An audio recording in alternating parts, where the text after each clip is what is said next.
All right. So, Mel, are you ready to rock and roll? Oh my God, I can't wait. This is cool that we get a chance to do this, Jess. This is so cool. This is honestly my favorite part of the business is being able to have conversations with really cool people, and selfishly, I get to learn from you. So, it's really amazing. So, all right, let's dive in right away, shall we? Yeah. Okay. So in your bio, I spoke a little bit about this journey that you've been on. You're a CPA. What's not in your bio is that you're a triple, quadruple black belt martial artist. You're a magician. I mean, you are literally not even a jack of all trades and a master of none. You're like a master of a lot of different things. And you've lived such a full and colorful life, and you have so much value to add. So something that I love about you, and I just have to edify this as we get into it, it's not you're just a CPA, right? Like you have so many tangible experiences that you bring to the table when you teach frameworks, when you teach about money. And so I love that so much about you. Oh my God, thank you so much. It's Yeah. it's only a testament of how old I am, I think. How wise you are. There you go. How wise you are. You have all those years behind you. So if you're willing, let's go here. Yeah. This experience that you've had with cancer, how did it shift how you show up, Stephanie, your wife, how you show up with your family, and did it shift your business model at all? There isn't, I think the short answer is there isn't anything in my life that didn't shift. Because Mm, look, at the time that I got diagnosed with it, it was, not that anyone expects cancer. I'm not a smoker. I'm not a drinker. I live a relatively healthy life, have a sweet tooth. Life was good. I'm traveling. I'm speaking on big stages. We're doing everything right. And then all of a sudden I go in and they say, we see what they thought was a 5 centimeter tumor turned out to be 7.5 centimeters in the mm, bladder. And then and I go, okay, so take the thing out and let's just get on with life. I wasn't yeah. really, I didn't understand the magnitude of it until he said, well, here's the problem. It is in an odd place. It's on top of the prostate. So we might have to remove the prostate when we go in. It's large. I can't see the ureter on the right side. We might have to put a tube and a bag in Wow. for the kidney. And he says, and frankly, if it's really bad, there is a chance you lose your bladder. Like now, Wow. all of a sudden, I realized my whole life's changed. My whole life is different. And I should have known it because the surgeon said to both Stephanie and I, well, we are going to be in a relationship the rest of your life. I'm Mm. going, I thought this was like just, you take a ward off or something and you just get on with life. Yeah, it's But like a Zoom meeting on your calendar. You're like, okay, yeah, I'll just deal with that and then move on. Yeah. let's deal with it and let's get on, Yeah. but turns out that this cancer has a 60 to 70% reoccurrence rate. And Wow. so it was a moment where we literally had to reflect and really look at life and say, what, people would say, well, bet you got your priorities straight. I said, yeah, I realized there isn't a list of priorities. There's only one, and it's called life. And it's really, you start to look at this idea of, if I truly have been given a certain number of slices of life to live, and hopefully there are many for all of us, then we need to understand that every single time we say yes to something, we're giving a slice away. Yeah. And so the only way that that transaction makes sense is if I believe I can give that slice everything I had in the moment, the time that we have here today. If I'm distracted, if I'm thinking, oh gosh, how long is this going to take? And I got to get off, then I'm not doing the audience. I'm not doing you any respect. I'm not doing myself respect.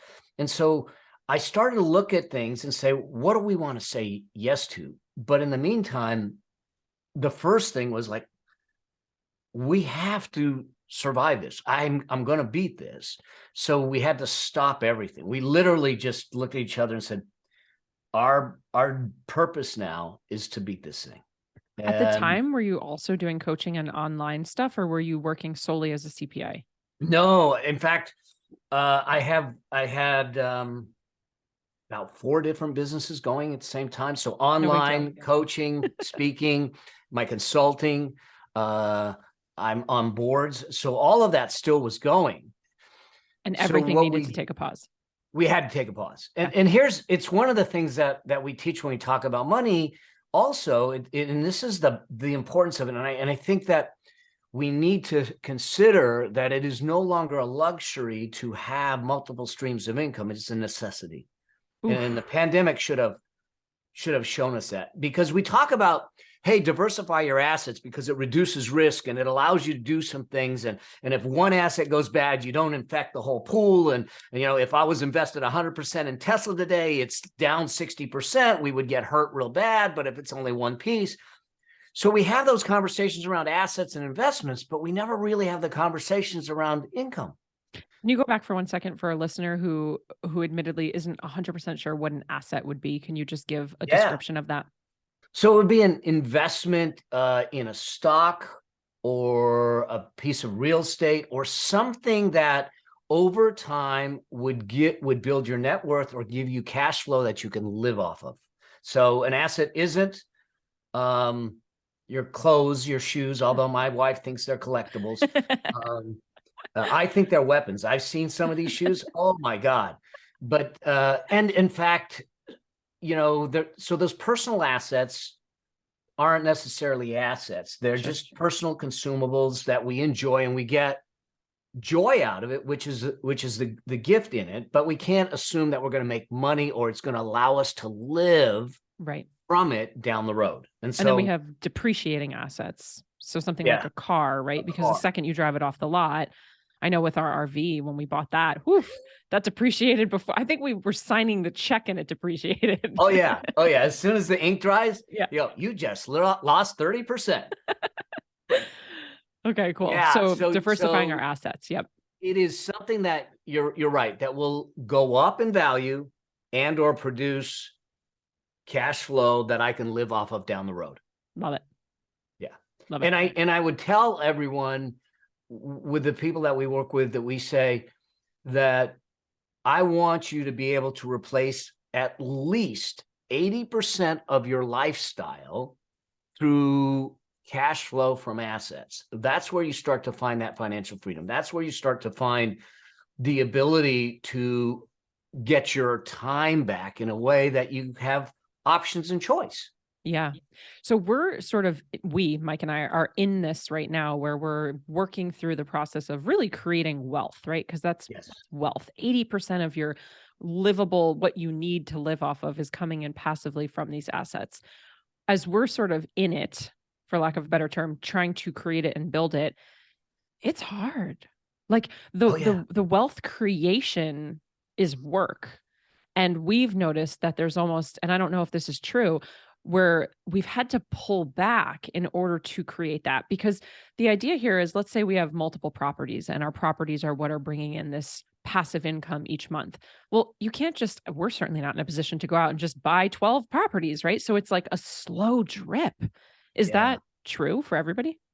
Yeah, so it isn't necessarily true for everyone, because some people they'll get a windfall. They'll get an exit on a business. They got all this cash. The challenge is most windfalls go by the wayside, because if it happens through things like lottery or that kind of thing, we didn't develop the skill set. Yes.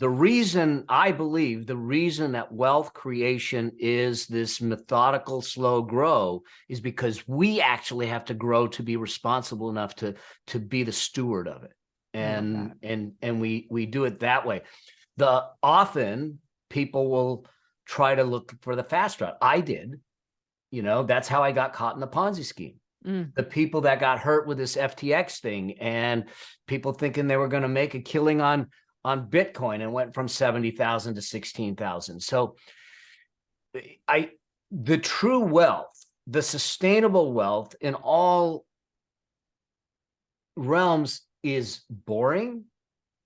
It's consistent, and it's based on behaviors and principles that have transcended time. Oh, that soundbite right there, folks. That's it. It's the same exact thing in business. It's boring and it's consistent, and it can transcend time. It's literally, people want the quick fix all the time. We're looking for the diet pill, the solution, the surgery. It's like, no, it just takes time and consistency. If you're feeling the emotions in your financial decisions, there's some problems there. What do you mean? If all of a sudden there's emotions behind the decision in the sense of, oh, I got to do this. The FOMO, that excitement and the roller coaster of emotions. What's happening is that we're allowing emotions to make the decisions versus the logic and the analysis to make the decisions. This is such an interesting conversation because so often when we talk about marketing, it's the opposite, right? Like Yes. marketers oftentimes are made, they're putting out things to make you feel, and they create FOMO and urgency and hype and all of these emotions so that you buy. So are you saying like take a beat and think logically, or do you get behind the idea? I believe there are different types of buyers. I teach 6 different types of buyers. So I do believe there's the emotional person who buys on a whim. I believe there's someone who, like Mike, love him, but it's like 14 days of Amazon reviews to buy a pair of socks. You know what I mean? So I think there are different types of buyers. Are you saying that the logical brain is really important to bring in, or to just notice if you are kind of making off the cuff decisions from emotion? I love this conversation. So here's what I think we need to be aware of. If our emotions are involved in an investment or financial decision, the tendency is to be driven by emotions, which is a place where with outside forces can be manipulated. Mm-hmm. Marketers do it. Yep. But also scammers do it. It's how I got caught in the Ponzi scheme. If I did an episode on my show, the 10 emotional psychological triggers of scammers. I went through all 10, 7 of them were used on me in the Ponzi scheme. Wow. But when you were in it, you didn't see that, of course. I felt inklings of it, Yeah. but I ignored it. And so what I'm getting at is that when we can separate out an emotional knee-jerk response to something that is look, if you're buying socks, buy socks, okay? But go ahead and buy some socks, Mike. You can't go wrong, okay? But the reality is that if we're making a major decision, yep, you want to separate it from the emotions of the decision to the decision itself for a financial. Now, it doesn't mean we don't make emotional decisions. Stephanie, I live in a wonderful, beautiful home right on the beach. It ain't cheap. Okay. It is the dumbest investment that I can make because I've tied up a lot of money in an asset that produces no cash. Sure. Okay. However, it is the smartest relational investment I could make. And the reason we did it was, one, we could afford it. So we weren't making something that was overextending us, but more importantly, I literally saw how Stephanie felt standing in the grand room upstairs or in the kitchen downstairs. And all I saw was the currency to this investment is joy, enjoyment, and connection with my wife, and not just dollars. So when we understand that, we can make emotional decisions. The key is that we're conscious of it. Yes. And we're not just taken away by the current. For the record, you have one of the most beautiful relationships. The way that you speak about Stephanie, if you've ever follow Mel, which you will now, you'll see it's the sweetest. You're just like enamored by her, and it's the sweetest thing. So I totally can feel that from you. And I love that the quality of life is really what you're paying for there. You know, and sometimes we pay a little extra for convenience. Mike and I talked about that living in New York. What we paid for our apartment was ridiculous, but it was the lifestyle that we loved so much. And we were paying for the convenience of literally living there, or the convenience of having things at our doorstep, at our fingertips. And so sometimes you do pay a little bit extra for something like that if you know that it matters to you. And you do it consciously. Yeah. And you're good. And that, I think that's the big thing, is that when we make financial decisions, especially, that we're conscious and aware and intentional. Yeah. And I won't tell someone not to buy most cases, I won't tell someone not to buy something or not to do something. I'll just say, just make sure you're aware of it. And as long as you're aware of it, go for it. But that's always the case. Awareness is the key. We were at an event recently, and great event. And they were doing this, great speaker came up on stage and got us on this high teaching something that had totally irrelevant to what I'm about to say next, but they got us on this high and then immediately after dropped an offer.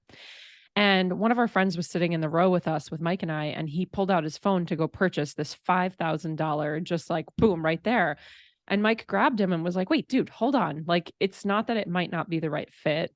And it's not that you're not excited about it, but like zoom out for a second, look at what just happened. And it wasn't in a manipulative, nasty way, but they got us high off of this big, motivational hoorah. And then, yeah, they dropped an offer and then put a deadline to the offer because it was going to disappear in the next hour when we went to lunch, and they created the urgency. And so it's very interesting when you do have the awareness of, okay, hold on, I see what's happening here. I'm still interested in the thing, but like, let me just sit with this for a second. Yeah. I'll tell people, when we negotiate, like that, I've had some people say, hey, I'm going to buy a car. How do I negotiate? I said, well, you're going to walk on the lot. First thing they're going to say is, what kind of payment you're looking for.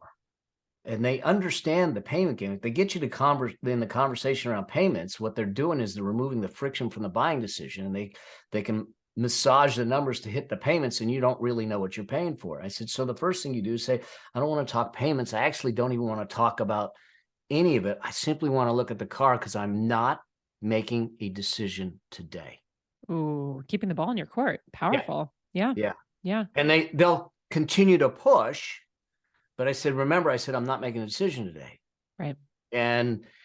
And when you set the stage like that, you keep control so you can then, they can't do the urgency and all that stuff. Now, is it possible you might lose something, miss something? Yeah. But most of the time, if I go, I'm ready to come in now, they're gonna give me the deal.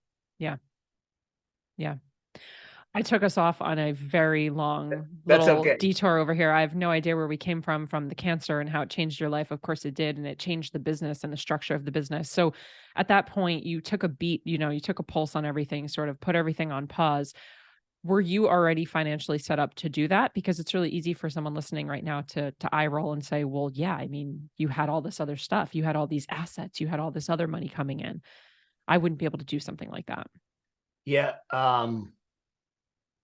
I was set up, but I went through a time where I wasn't set up. So I had an aha moment at the hands of a 6-year-old boy, my son, because I thought I was doing the right thing as an entrepreneur, building a business. I was a single full-time dad, raising him on my own. And he drew a picture of me. And he came in and saying, Daddy, I drew a picture of you at school. Now, mind you, he's 32 today, but I mean, right now. So it was a lot of years ago, but I look at this picture and it's me and blue felt tip pen staring at 2 computer screens with a phone in each ear. Wow. And one on the desk ringing. And it was that moment that I started to look at it and say, how do I do business and money differently? Because the true currency of life isn't what's in the bank account. It's what's on the clock. It's the time. I could have said to him, dude, we need the profits so we can do the things we want. Right. But he didn't care about the profits. He cared about my presence. He wanted me there.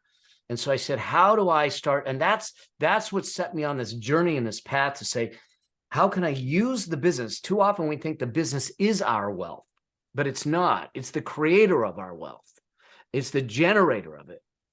And so the business was never meant to be the wealth. It was there to give us the cash flow to create the wealth if we do the right things with it. And so it was back then where I started on this path of saying, how do I start to find a way to buy my time back? And I did it for the purpose of life's enjoyment, not because I thought I was going to get cancer. And yet when the cancer hit, I saw the gift in it of saying, oh, because of the lesson I learned from a 6-year-old and did business and money differently, then I had the ability to say, we got to stop this so I can focus on healing. And I thought that it was like a totally focused on cancer and, it wasn't a big deal until, and mind you, June 2019 is the cancer. And then, in 2020, we get hit with the pandemic. The same thing that I did to survive financially the cancer is the same thing that would have given people the foundation to survive financially the pandemic or anything else that comes in life. And that's where the light bulb went on and said, y'all, it's not that hard. It's simple. It may not be easy, and you might have to change habits and behaviors, and it may take some time, but the gift of it is that you actually get your time back. Yeah. I want to break that down for everyone in a couple clear steps, but I also want to just, acknowledge you for seeing that so many years ago and living into it, setting yourself up for it. Because what you said, and you didn't say it in this way, I have definitely experienced this. So I'm an entrepreneur and I've created this business, and all of a sudden this business is running me. And we don't get into entrepreneurship for that. We don't get into all of a sudden I'm like not living paycheck to paycheck, but it's like launch to launch, and what do we have to use and how are we going to reinvest it? And this happens so often with entrepreneurs where a lot of my friends, a lot of my peers, my own mentors and clients, you kind of wake up one day and you're like, cool, I just have a job. Like I'm the employee of my own job. And yes, I can take vacations when I want and I technically make my own schedule. But if I stop working, then the money stops coming in. And so I think it's really important for us all, no matter what stage you're in, if you're listening right now and you're in a crazy, stupid idea time or ideation, side hustle, whatever it is crucial that you start to implement some of the tactical things that Mel's going to give us. So how do we start? Like is it allocating money to different places? I'm not there yet, Mel. I don't have all this money. Like, what does that look like for someone? How do they start? This is a huge aha for people, hopefully, is that your wealth has less to do with your money and more to do with your behaviors. And because here's what I had to do. I didn't need to make more money. I just needed to do different with the money that I was making. And that I just needed to change my behaviors.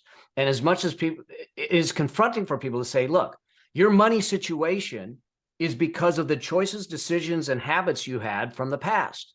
So people go, well, wait a second. I'm not saying to take blame. I'm saying to take responsibility, because in that is the power to change it.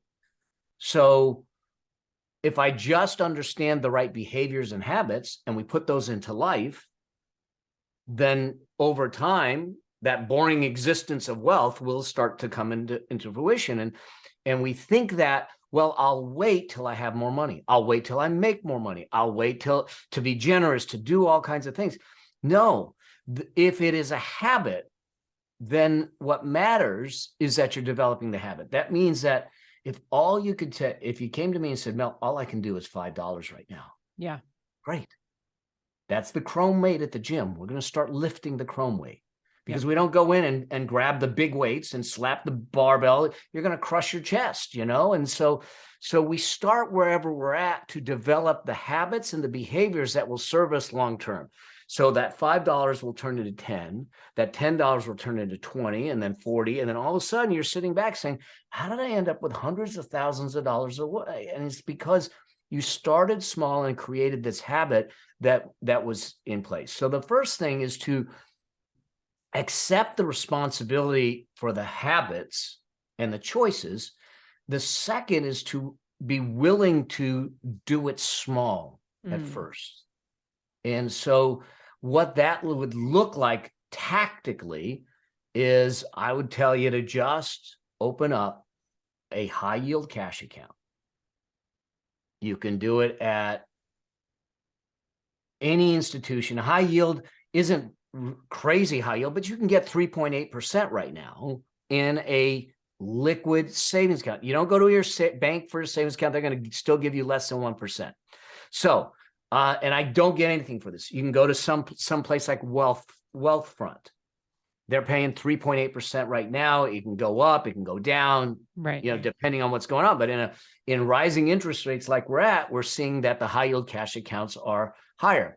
So why do I like Wealthfront? Primarily is because their level of insurance. So there's 3 characteristics you want to look at in a high yield cash account. One, it is 100% liquid, meaning you can get the money if you need it. So this isn't a CD where you have to lock it in for 6 months, 7 months, 12 months, because there's places out there saying we'll give you 5.5%, but you got to lock the money up for 12 or 18 months. I don't want you to do that right now.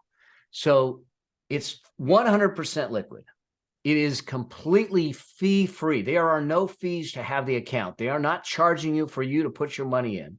And it is insured, meaning that if the institution or the bank goes under, your money is safe.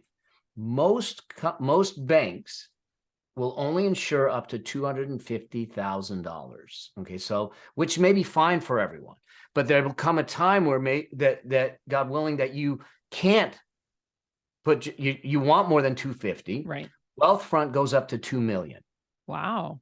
And it's because of the way their partnerships are. Wealthfront does that, Personal Capital does. There's a few of them that do that. So at the time that you start to build enough wealth beyond 250 or something, you go to these places where you have it fully insured.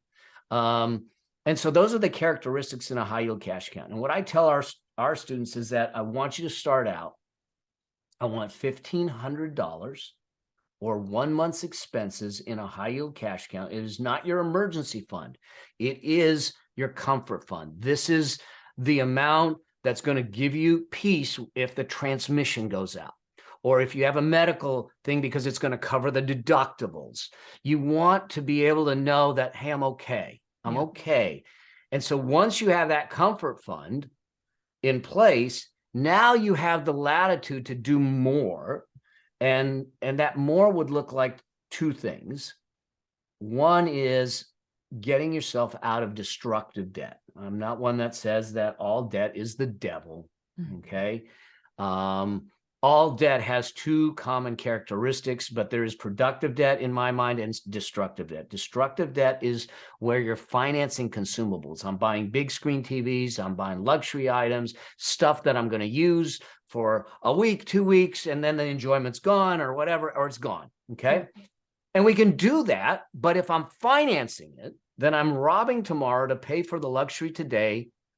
That doesn't make sense. So that's destructive debt. And in a time where interest rates are going up, if you carry credit card balances, it's going to get harder and harder to pay them off. Constructive debt, productive debt, is that which will be producing more income or wealth in the future. So if I happen to be putting my Facebook ads on a credit card, knowing that I'm going to spend $1 and get $2 or $3 or $4 or $5 back, that's productive debt. If I'm buying a machine for my business that's going to raise the productivity or increase profitability, that is productive debt. And we'll do that because there's a business case to do that. Right. So the second stage is to get yourself out of that destructive debt cycle.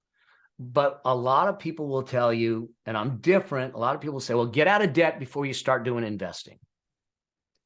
I don't agree with that. Yeah. And here's why. As I said, wealth creation it's a habit, it's a behavior, it's a muscle. I believe that the debt management muscle is different than the wealth creation muscle. And so if all I do is focus on pay down, pay down, pay down, pay down, one, I think you're focusing on lack and not growth. Mm-hmm. And two, while we're developing the debt management muscle, the wealth creation muscle is atrophying. It's not working. We're not developing it. So what I will typically do is say, if I happen to have $500 to use, split it. Yeah. Put $300 towards paying down debt, $200 towards building the emergency fund or investments. And now what's happening is you're exercising both muscles. You're not the dude that goes in the gym, works the upper body, not the lower body. You look like a toothpick below and a big thing up top. And so that's the second piece, is that I would then focus on, let's get a debt pay down plan in place to get rid of the destructive debt while you're building either your emergency fund or putting money into investments. Okay. Those are the very first stages, because what'll happen out with that, you do that for 12 months. You've developed the habits. You started to develop the behaviors. It becomes easier and easier to do it. And then the thing that really ratchets this up is put it on automatic. Oh, yeah.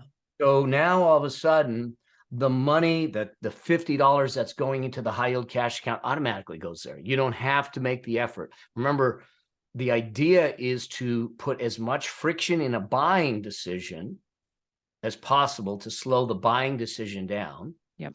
But to take as much friction out of the investing decision to make that as easy as possible. And the way you do that is you make it automatic. So when money comes in our world, a certain portion goes to pay bills automatically. I don't write checks. I don't do any of that. I mean, I have checks. It's like I forget, I got to look at it and go, how do you fill these things out anymore? Yeah.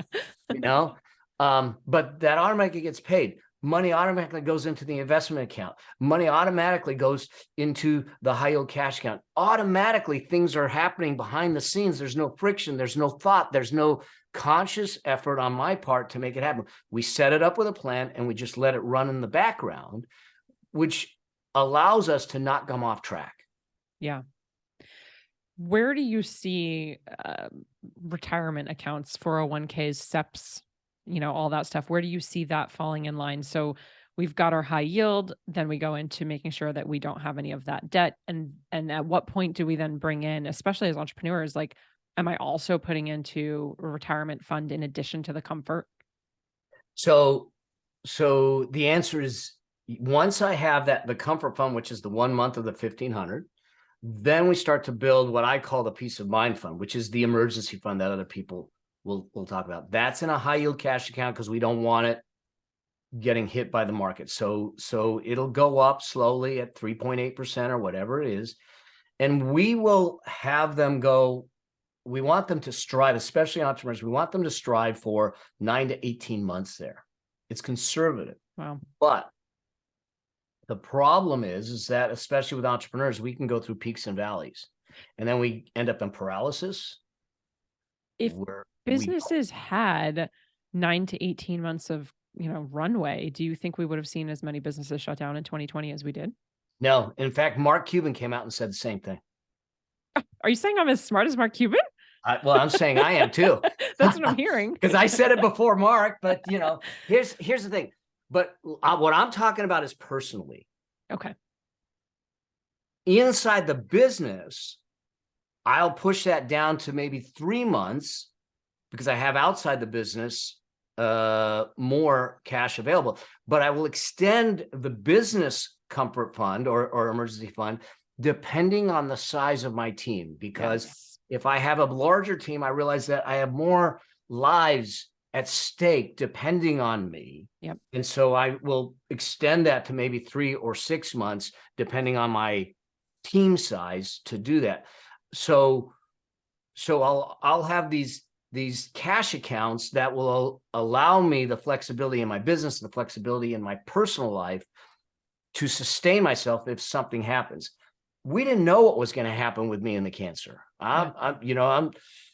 Ultimately, I went through 3 surgeries, 4 tumors, 47 treatments over a number of years.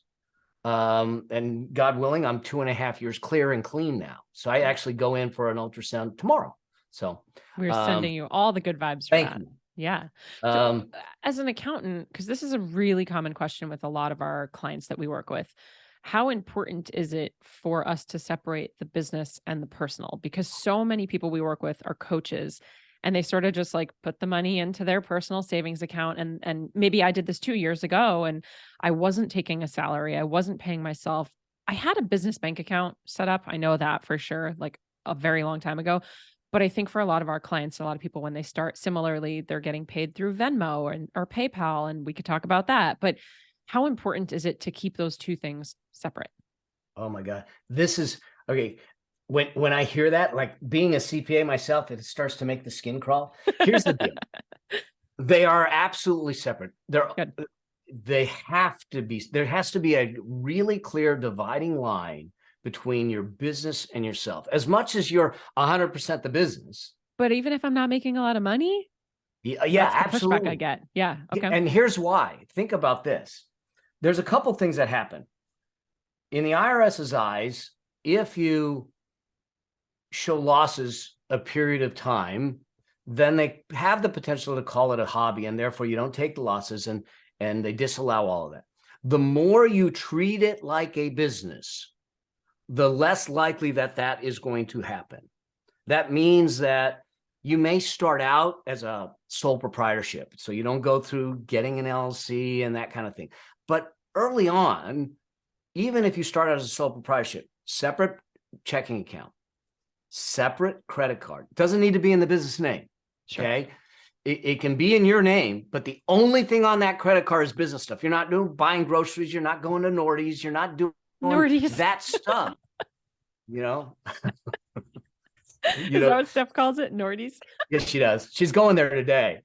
That's why it was in my hilarious. mind. So the only thing that goes on that card is business stuff. And the reason for that is if there's an audit, you simply say, here's the bank account, here's the credit card statement, here's the accounting. Yep. All of it is business. I don't commingle anything. That's the one reason. The second reason is, God forbid, you get sued. This is huge.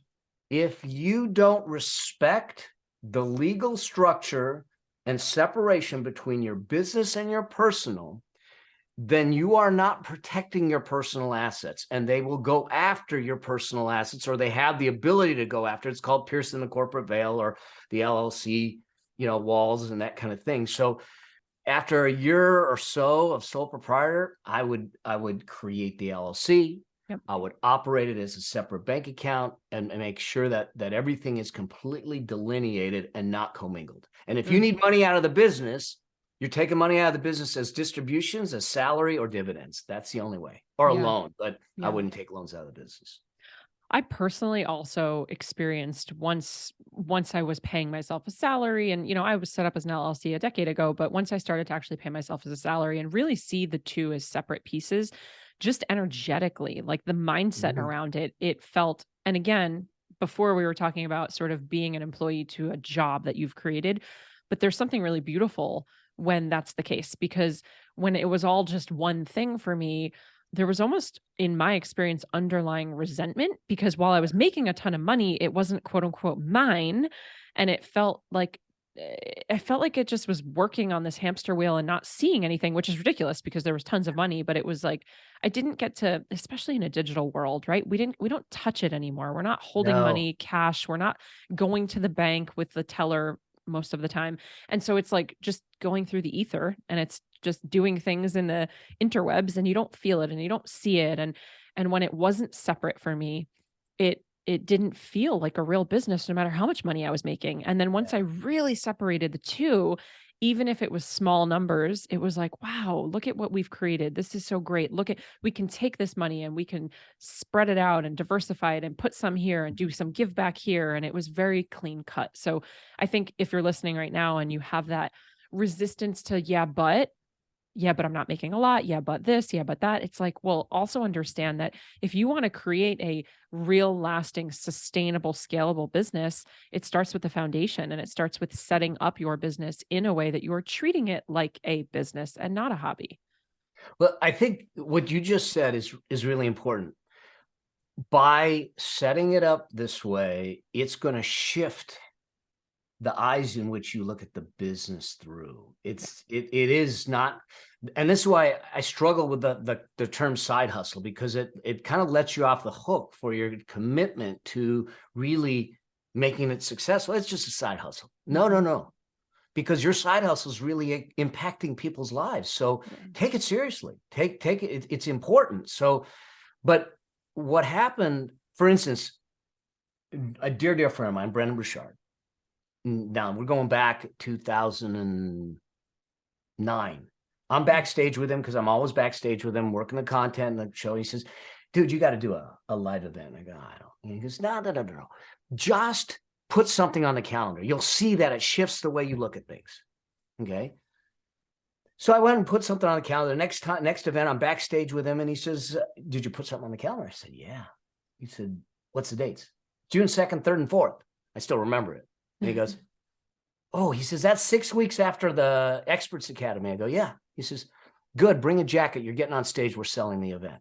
Oh, crap. But the difference was, as soon as I put it on the calendar, as soon as I scheduled it, my mind looked at it differently. I approached it differently. And then once he told me I'm selling it, I had to look at it completely differently. But imagine for a moment that you take your business and you say, this is my business. It's my baby. This is the the organism that I want to grow to impact the world with whatever it is I have, how are you going to treat it differently? Yeah. Yeah. That will shift because just simply the mindset will shift. Yeah. Dr. Wayne Dyer said, change the way you look at things, the things you look at change. Yeah. And it's just a rose-colored lenses. I want to go back to one thing that you said. You jokingly said something about Nordies, right? And you're like, okay, well, the business account this, that. In a world of social media, which we live in, and content creators and coaching and all of these things, there's a lot of misinformation on the internet. Yeah. So this is not about throwing shade. We are not mad at anybody. What are the rules? What would you say to someone who's consuming content? Because I'm just going to call a spade from lots of creators and entrepreneurs out there who are not accountants, CPAs, or tax strategists. There is this rumor that we should all go buy G-Wagons because we can all write off our G-Wagons. The irony of it is we work from home. So do we even need a car? Yeah. What do you like? What are some of these kind of ridiculous promises or claims that you're seeing, red flags that we should watch out for? And then if you see something on the internet like that, and you're wondering, oh, could I do that in my business? What should we do? What action steps should we take? Yeah. So this is great because I think there's a lot of that out there. Look, don't listen to TikTok financial advisors. I'm sorry. All right. Is there truth behind some of what they're saying, though? Like, is it coming oftentimes from a place of maybe it was true in their life and business, so they're sharing it, but it might not be true to your life and business? Well, it's possible, but I think you need to consider the source. Okay. I mean, that's the reality. I watched someone yesterday who was saying, here's how I structured. I don't own anything. I have my trust. It owns my holding company. My holding company owns LLCs. The holding company is an S corporation, and a holding company can hold property and it can hold nonprofits. Well, no, an S corporation cannot own a nonprofit. And quite frankly, if your trust is a living trust, you actually do own it. Okay. And it's half a truth that's being put out there that I think is an issue. So here's what I think we need to look at is when you see something that you thought, this is interesting. Is it possible? First off, we talked about it before the show. Make sure you have a good set of advisors. Yeah. Because then you can validate the idea, and it's not that they're going to be the wet blanket on every idea. The idea is to make sure that they keep you safe. I am all for being as aggressive as possible, toes to the line, but not over the line. Yeah.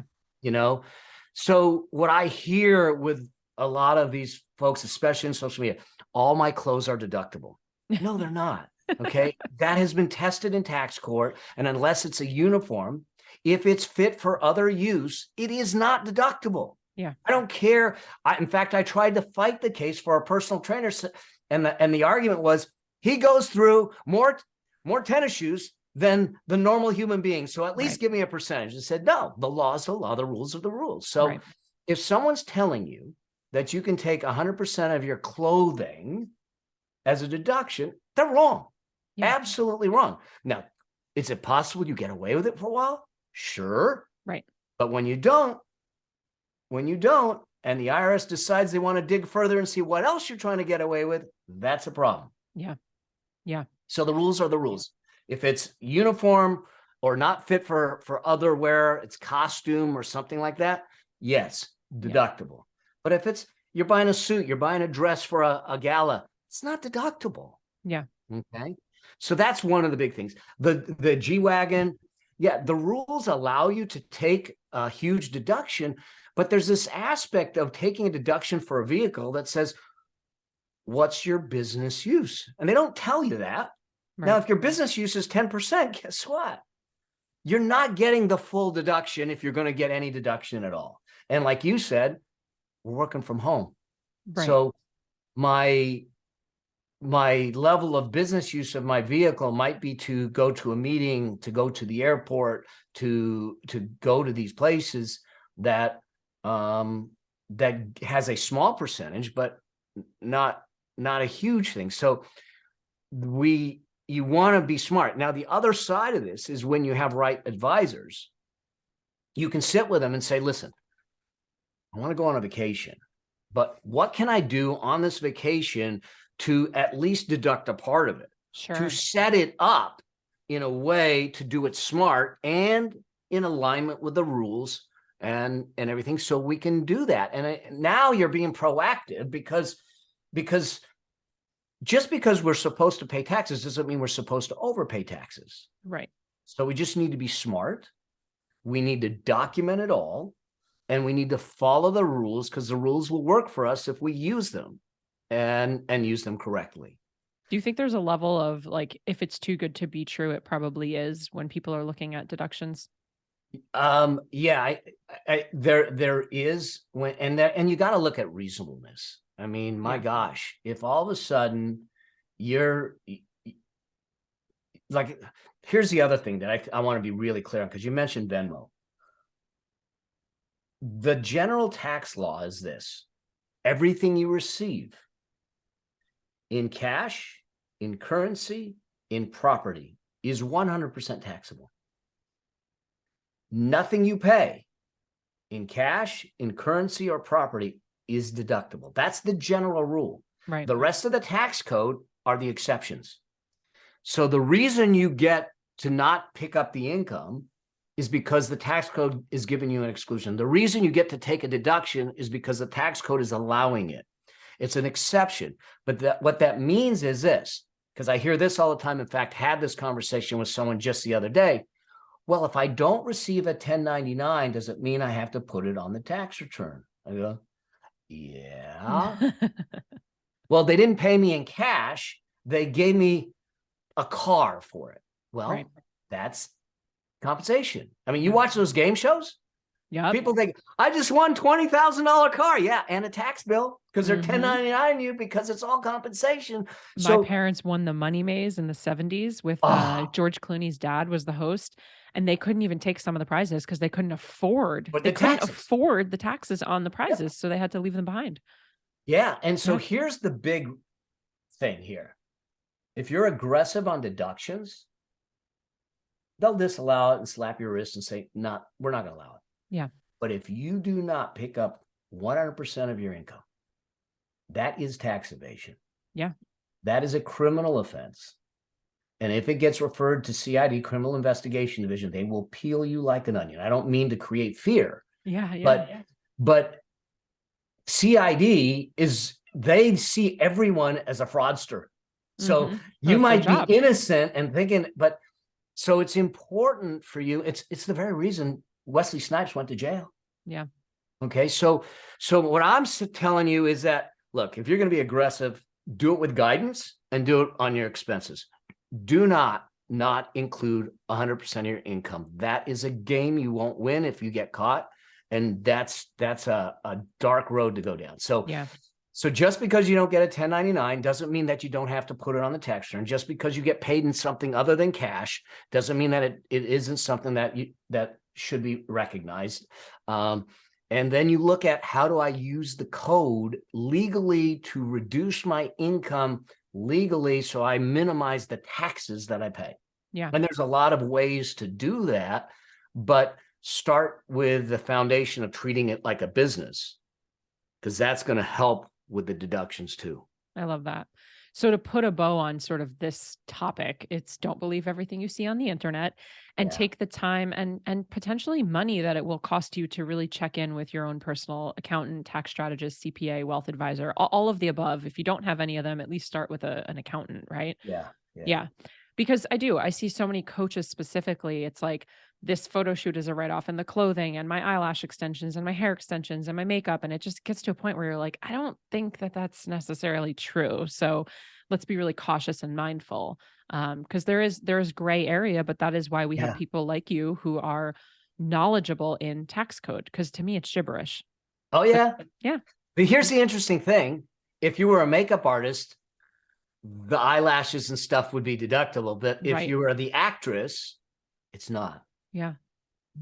So the interesting thing might be to turn around and say, listen, my makeup artist, you go buy my eyelashes. I'll pay you the fee. That's deductible because you're getting me ready for the shoot. But now I've just embedded. So there's ways to creatively do things. Yeah.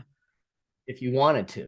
Yeah. But having the guidance from a professional will give you the Yeah. ability to play in the creative while staying in the legal, Yeah. which is Yeah. really important. So, You don't ever I want to have a problem with the taxing authority. It's a pain. absolutely not, especially for the hard work that we put in. It's just not worth it. So, I feel like we had just scratched the surface. I feel Oh like my we God. haven't even started. I'm like, I have so many questions to ask you, but I want to be mindful of your time and the audience members. And I know we can go so deep and nerd out on all of this. But as we begin to wrap it up, before we go anywhere, how can people find you? What cool things do you have going on? I believe you have a really cool quiz all I about do. I financial do. freedom. So can you just tell us where we can find you on social and how people can work with you or reach out to you for consulting? Yeah, absolutely. So on Instagram, I'm under Mel Abraham 9. I have no idea who the first 8 are, but we're going to hunt them down.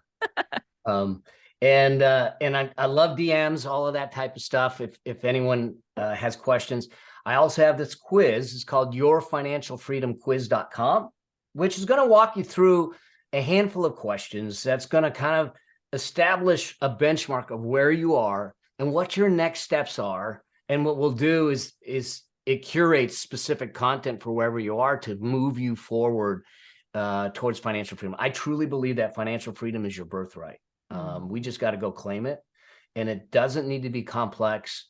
It may not be easy because of your current circumstances, but it's worth it in the end. And then my show, the Affluent Entrepreneur Show, I'm there. And if you have questions that you want to submit, I have a site called askmelnow.com because I love answering questions and giving you a space where you can feel safe and sane, around talking about money. It's what gave the cancer meaning to me. I struggled with the cancer to try and figure out what happened in the past, that I was trying to find something to blame, to give it meaning, something or someone, and I couldn't do it. And it was a dark place to be.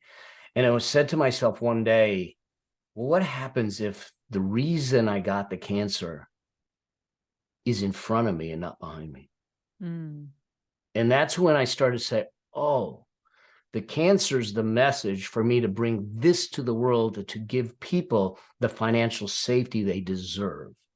Because I struggled with the cancer, but I didn't struggle financially with the cancer. And it's something that I think is reachable for everyone, no matter where they are. And so my ability to do and put this out in the world is making me make sense of the cancer that I had.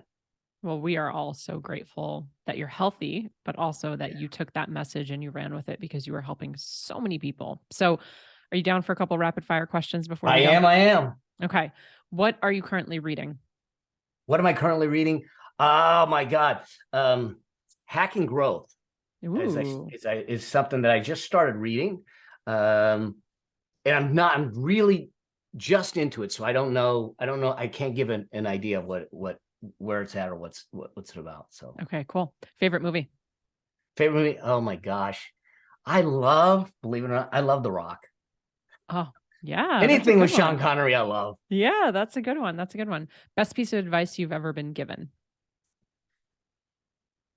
Start when you're not ready. If I were to hypothetically give you 50K in the business that you had to use for the business, you could split it up, you could use it in one lump sum, and you had to use it tomorrow, how would you allocate that 50K? I would put it towards creating content and reach so I can connect. I think that we're starved for connection. So I want to create an experience where I can connect with people, have conversations with people, and serve. I love it. And we end every episode with this one question. We named the company Digital Business Evolution because I believe we're always evolving and growing. And as we evolve and grow, as does our business. So what is your next personal or business evolution? Wow. So for me, I obviously went through a crazy evolution in the last couple of years. And I think this new season in my life is to come from a bigger place of service, is to be the one that's bringing the rallying cry of possibility to people's lives. You heard it here, ladies and gents. Mel Abraham, I'm so grateful for you. Thank you so much. And I'm excited to be in your orbit for another year moving into 2023. I'm just so grateful to learn from you. If you loved this episode, which I know you did, and if you learned anything from it, which I know you did, first of all, go back, listen to it again, take some notes because Mel dropped a lot of juicy nuggets here, but make sure you take a screenshot, share it on social media, tag Mel at MELAbraham9 and tag me at I am Jessica DeRose. Let us know what some of those lessons were, those takeaways were. That is the best way that we can give back to Mel and just say thank you. Make sure you check out the show notes so you can go check out his podcast, his quiz, and askmelnow.com if you have any questions you want to ask him. And as always, friends, cheers to your evolution. Thank you so much for tuning in. If you loved this episode, I invite you to be a part of our ripple effect and share it with a friend. And please, if you feel called, take 30 seconds to leave a 5-star review, and I'll be forever grateful. Until next time, cheers to your evolution.